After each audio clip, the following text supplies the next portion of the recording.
নমস্কাৰ আজি 12 জুলাই অসমৰ লগতে ভাৰতৰ বিভিন্ন প্ৰান্তৰ পৰা সন্ধিয়াৰ কেইবাটাও খবৰ আহি পৰিছে এই মুহূৰ্তত জনাইছো এটা গুৰুত্বপূৰ্ণ খবৰ ফৰেইনাৰ্ছ এক্টৰ 9 নম্বৰ অনুচ্ছেদৰ অধীনত চৰকাৰে জদেমদে মানুহৰ নাগৰিকত্বৰ প্ৰমাণ ল'ব নোৱাৰিব এইবাৰ উচ্চতম ন্যায়ালয়ৰ গুৰুত্বপূৰ্ণ ৰায়দান 25 জুনত সংবিধান হত্যা দিৱস ঘোষণা কেন্দ্ৰীয় চৰকাৰৰ এই সন্দৰ্ভত কেন্দ্ৰীয় চৰকাৰৰ অধিসূচনা জাৰি কেন্দ্ৰীয় গৃহমন্ত্ৰী অমিত শাহে সদৰি কৰিছে এই কথা 25 জুনত সংবিধান হত্যা দিৱস ঘোষণা কৰিছে স্মৃতি ইৰাণীক লৈ মন্তব্য কৰিছে কংগ্ৰেছ নেতা তথা বিৰোধী দলপতি ৰাহুল গান্ধীয়ে স্মৃতি ইৰাণীৰ প্ৰতি নেতিবাচক দৃষ্টিভংগী প্ৰদৰ্শন নকৰিব এক্স যুগে ৰাহুল গান্ধীৰ এই আহ্বান জয় পৰাজয় থাকে ৰাজনীতিত জয় পৰাজয় থাকিবই স্মৃতি ইৰাণী অথবা আন কোনো নেতাৰ প্ৰতি নেতিবাচক দৃষ্টিভংগী প্ৰদৰ্শন নকৰিবলৈ সোশ্যাল মিডিয়াত আহ্বান বিৰোধী নেতা ৰাহুল গান্ধীৰ 2019 চনত কংগ্ৰেছৰ দুৰ্গৰ পৰা ৰাহুল গান্ধীক পৰাস্ত কৰা স্মৃতি ইৰাণী শেহতীয়াকৈ 2024 চনৰ লোকসভা নিৰ্বাচনত আমেথিৰ পৰা পৰাজিত হয় অৱশেষত মুখ খুলিছে ৰাজ্যিক বিজেপিৰ সভাপতি ভৱেশ কলিতাই কৈছে ভৱেন মোহন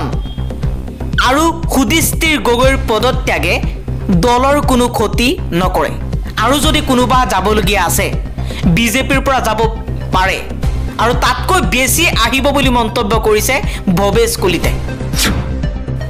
অসম চৰকাৰে মন্ত্ৰী বিধায়কৰ দৰমহা বৃদ্ধি কৰাক লৈ এখন কমিটি গঠন কৰিছে এইবাৰ অসম চৰকাৰক লৈ প্ৰশ্ন কৰিছে সাংসদ অজিত কুমাৰ ভূঞাই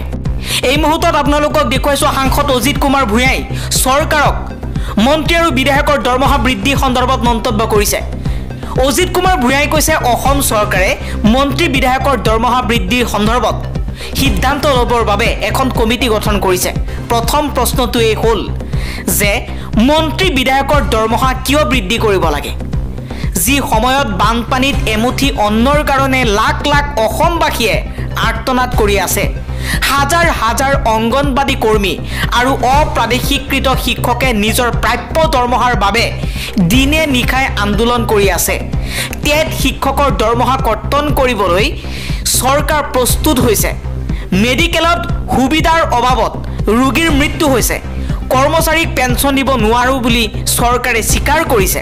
সেই সময়ত কেৱল মন্ত্ৰী আৰু বিধায়কৰ দৰমহা বৃদ্ধি কৰাৰ যুক্তি ক'ত এটা কথা ঠিক যে বজাৰৰ বৰ্ধিত মূল্যৰ লগত তুলনা কৰি দৰমহা বৃদ্ধি কৰাটো প্ৰাসংগিক কথা কিন্তু ৰাজ্যৰ লাখ লাখ মানুহ চৰকাৰী নীতিৰ ভুক্তভোগী হৈ আৰ্থিকভাৱে জুৰুলা হৈ পৰাৰ সময়ত কেৱল 126 জন মন্ত্ৰী বিধায়কৰ দৰমহা বৃদ্ধিৰ বিষয়টো একেবাৰে লজ্জাজনক আৰু অপ্ৰাসংগিক কথা চৰকাৰক ক'ব বিচাৰো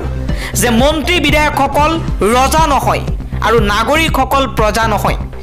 ধাৰৰ বুজা জাপি দি অৰ্থনৈতিকভাৱে জাতিটোক পংগু কৰা এখন চৰকাৰৰ মন্ত্ৰী বিধায়কৰ দৰমহা বৃদ্ধি কৰাৰ কোনো অধিকাৰ নাই গতিকে এই সিদ্ধান্ত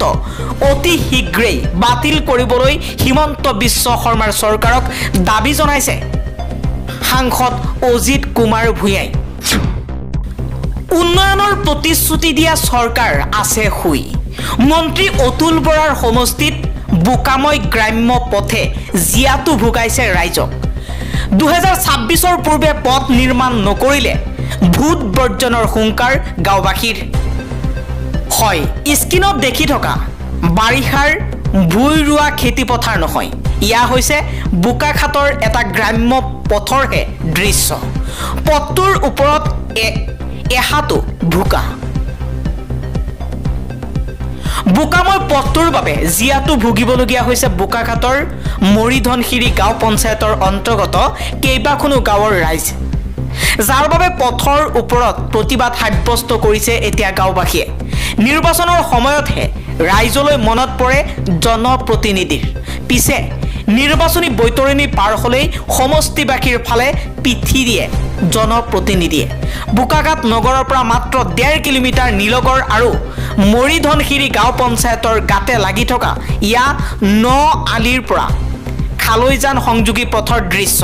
পথ নহয় যেন বোকাময় বাৰিষাৰ পথাৰহে জাতি মাটি ভেটিৰ কথা কোৱা অসমৰ মন্ত্ৰীৰ বিৰুদ্ধে উত্থাপিত মাটি দখলৰ অভিযোগ অগপৰ সভাপতি তথা কৃষিমন্ত্ৰী অতুল বৰাৰ বিৰুদ্ধে বোকাখাটত মাটি দখলৰ অভিযোগ এগৰাকী চাহ জনগোষ্ঠীয় মহিলা আৰু এজন যুৱকৰ ভিডিঅ'ত এতিয়া ৰাজ্যজুৰি চাঞ্চল্যৰ সৃষ্টি হৈছে প্ৰধানমন্ত্ৰী নৰেন্দ্ৰ মোদীয়ে ১.৫ বছৰ পূৰ্বে নিৰ্মাণ কৰা গাইপথত এতিয়া ফাট মেলিছে ৫৫,০০০ কোটি টকাৰে নিৰ্মাণ কৰা হৈছিল এই গাইপথ মহাৰাষ্ট্ৰৰ হাইৱেত এতিয়া বিপদ মাত্ৰ ১.৫ বছৰ পূৰ্বে ৫৫,০০০ কোটি টকাৰে প্ৰধানমন্ত্ৰী মোদীয়ে নিৰ্মাণ কৰিছিল এই ৰাজপথ কিন্তু এতিয়াই ফাট মেলা পৰিলক্ষিত হৈছে ইউডিএফৰ দলীয় পদবীৰ পৰা অপসাৰিত হ'ব বিধায়ক আমিনুল ইছলাম কৰিমউদ্দিন বৰবুয়া বদৰুদ্দিন আজমলে সদৰি কৰা অনুসৰি সাধাৰণ সম্পাদক পদ কটা যাব ২ বিধায়কৰ দলৰ নেতৃত্বত ব্যাপক হাল সলনি ঘটাৰ ইংগিত বদৰুদ্দিন আজমলৰ মুখ্যমন্ত্ৰীৰ বাবে ক্ৰয় কৰা হ'ব ২৩৩ কোটি টকাৰ জেট বিমান ৩০ গৰাকী মন্ত্ৰীৰ বাবে কিনা হ'ব ৩০ কোটিৰ বিলাহী গাড়ী ধাৰত পুত গৈ থকা বিজেপি চৰকাৰে জেট বিমান ক্ৰয় কৰাৰ সিদ্ধান্তক জনবিৰোধী আখ্যা কংগ্ৰেছৰ বিজেপি শাসিত ৰাজ্য মধ্যপ্ৰদেশত এইবাৰ এই সিদ্ধান্ত গ্ৰহণ কৰিছে মধ্যপ্ৰদেশৰ মুখ্যমন্ত্ৰীয়ে চৰকাৰৰ নিজা বিমান নাই বাবে জেট বিমান ক্ৰয়ৰ সিদ্ধান্ত গ্ৰহণ কৰিছে মধ্যপ্ৰদেশ চৰকাৰে মধ্যপ্ৰদেশত বিজেপি চৰকাৰ আৰু বিজেপিৰ মুখ্যমন্ত্ৰীয়ে ঘোষণা কৰিছে ২৩৩ কোটি টকাৰে বিমান ক্ৰয় কৰিব মুখ্যমন্ত্ৰীয়ে ৩০ গৰাকী মন্ত্ৰীৰ বাবে কিনা হ'ব ৩০ কোটি টকাৰ বিলাহী গাড়ী বিজেপিত আঘাত সানিবলৈ সাজু প্ৰদেশ কংগ্ৰেছ অহা ৯ আগষ্টত কেইবাজনো বিজেপি নেতাই যোগদান কৰিব কংগ্ৰেছত 16 জুলাইত জিলা কংগ্ৰেছৰ শীৰ্ষ নেতাৰে জিতেন্দ্ৰ সিঙে কৰিব বিশেষ আলোচনা কোন কেইগৰাকী বিজেপি নেতাই কংগ্ৰেছত যোগদান কৰাৰ পূৰ্ণ সম্ভাৱনা আছে বৰ্তমান সময়ত আলোচনা চলি আছে বিজেপি ত্যাগ কৰিবলগীয়া নেতাৰ তালিকা এতিয়া লাহে লাহে বৃদ্ধি পাবলৈ আৰম্ভ কৰিছে বিপদ আহিছে মুখ্যমন্ত্ৰী হিমন্ত বিশ্ব শৰ্মাৰ প্ৰাক্তন কেন্দ্ৰীয় মন্ত্ৰী ৰাজেন গোহাঁই নলবাৰীৰ প্ৰাক্তন বিধায়ক অশোক শৰ্মা আৰু চিপাঝাৰৰ প্ৰাক্তন বিধায়ক বিনন্দ শইকীয়াই বিজেপি ত্যাগ প্ৰায় নিশ্চিত হৈ পৰিছে আৰু এই তিনিওগৰাকী নেতাই কংগ্ৰেছত যোগদান কৰাৰ পূৰ্ণ সম্ভাৱনা আছে মুখ্যমন্ত্ৰী হিমন্ত বিশ্ব শৰ্মাই ফেচবুকতে চৰকাৰ চলোৱা পৰিলক্ষিত হৈছে মুখ্যমন্ত্ৰী ডক্টৰ হিমন্ত বিশ্ব শৰ্মা কঠোৰ সমালোচনা বিধায়ক অখিল গগৈ কৈছে ফেচবুকতেই চৰকাৰ চলোৱা পৰিলক্ষিত হৈছে হিমন্ত বিশ্ব শৰ্মাৰ বিজেপি দল এই মুহূৰ্তত হিমন্ত বিশ্ব শৰ্মাৰ কোম্পানী প্ৰাইভেট লিমিটেডত পৰিণত বুলিও কটাক্ষ কৰিছে বিধায়ক অখিল গগৈ